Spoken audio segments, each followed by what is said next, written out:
Hello friends, आपका मेरे YouTube channel में एक बार फिर से स्वागत है। आज मैं आपके सामने मसूरी हिल स्टेशन और धनौल्टी के ऊपर वीडियो लेके आया हूँ।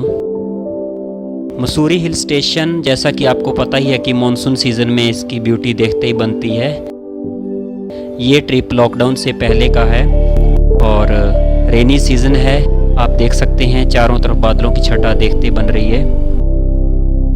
फ्रेंड्स, मसूरी हिल स्टेशन को मैं बिल्कुल अपना घर मानता हूँ, क्योंकि मैं और मेरा फ्रेंड सिकंदर यहीं पर आ जाते थे और सारा दिन ऐसे घूमते रहते थे। देखिए, बिल्कुल परियों के लोक की तरह हिल स्टेशन है मसूरी। बड़ी यादें जुड़ी हुई हैं यहाँ से। शाम के टाइम यहाँ घिर चुके हैं बादल।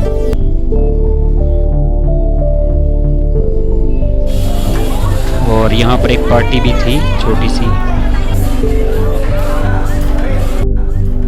फ्रेंड्स, इसके बाद सुबह होगी और हमने थोड़ा बहुत झूले वगैरह लिए, कंपनी बाग गए और मसूरी लेक भी विज़िट की हमने। यहाँ पर आपको गर्मियों में होटल्स 500 से लेके 2000 तक मिल जाएंगे। होटल सरताज है, बिल्कुल माल रोड के साथ ही पड़ता है। थोड़ा सा नीचे जाके वहाँ आपको 500 रुपये का रूम मिल जाएगा। और इसके बाद हमने ट्रॉली के ज़रिए गन हिल जाने का विचार किया।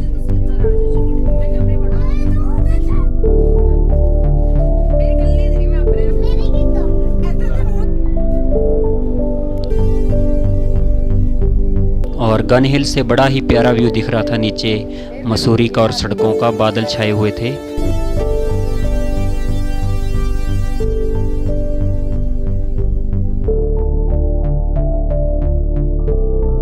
मसूरी रोपवे से क्लियर मौसम में गन हिल पर पहुंच के हिमालय का बड़ा ही प्यारा दृश्य नज़र आता है, जहां से बंदर पूंछ और गंगोत्री रेंज क्लियर विजिबल होती है।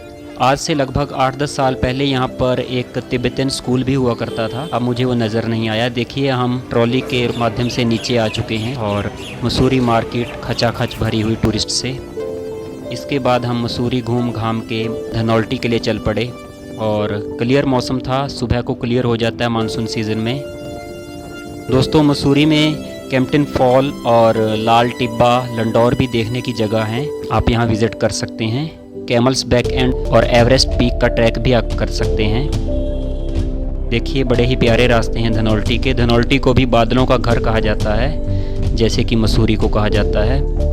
क्लाउडी सीज़न में मसूरी और धनौल्टी देहरादून के लागपास के एरिए में रहने वाले लोगों के लिए किसी जन्नत से कम नहीं है। और देहरादून से मसूरी का रास्ता 28 किलोमीटर है। देहरादून आप किसी भी राज्य के किसी भी सिटी से आसानी से पहुंच सकते हैं, बस और रेल से। अब धनौल्टी आने वाला था। इसके बाद हमने ऋषिकेश और फिर वापसी करनी थी। सो आप इन रास्तों का एंजॉय कीजिए।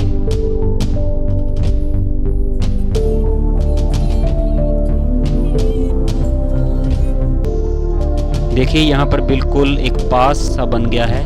बिल्कुल पहाड़ी की चोटी पे आ गए हैं। दोनों तरफ खाई है, बीच में रास्ता जा रहा है। बड़ा ही सुंदर व्यू लग रहा है यहाँ से।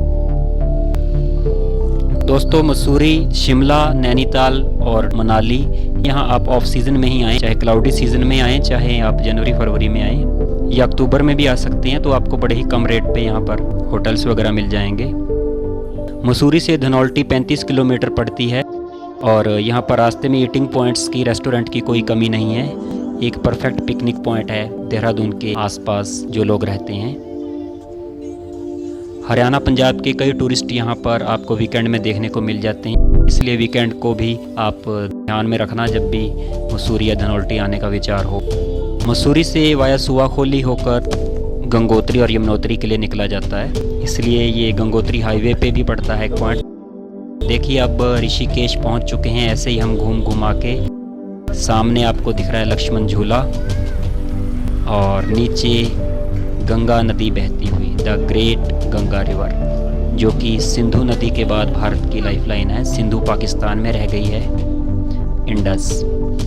और इसके बाद ऋषिकेश से देहरादून की तरफ हमने अपना सफ़र स्टार्ट कर दिया। आप देख सकते हैं नीचे गंगा वैली और साथ में एक बरसाती नदी भी है और बड़ा ही प्यारा व्यू। जंगल के रास्ते राजा जी नेशनल पार्क में से होकर हम जा रहे हैं। राजा जी नेशनल पार्क आपको देहरादून, ऋषिकेश और हरिद्वार के एरिया में देखने को मिलेगा। यहाँ पर हाथी भी कई बार दिन में आ जाते हैं, इसलिए बोला जाता है कि गाड़ी यहाँ पर रोक के फ़ोटो वगैरह ना खिंचवाएं। बाइक पर आना तो यहाँ पर काफ़ी खतरे वाला काम है, क्योंकि यहाँ पर गुलदार, जिसको कि आम भाषा में तेंदुआ कहते हैं, और पैंथर भी पाया जाता है। हाथी तो काफ़ी हैं। सो जंगली जीव, हिंसक जीव जंतुओं की ये पनाहगाह है।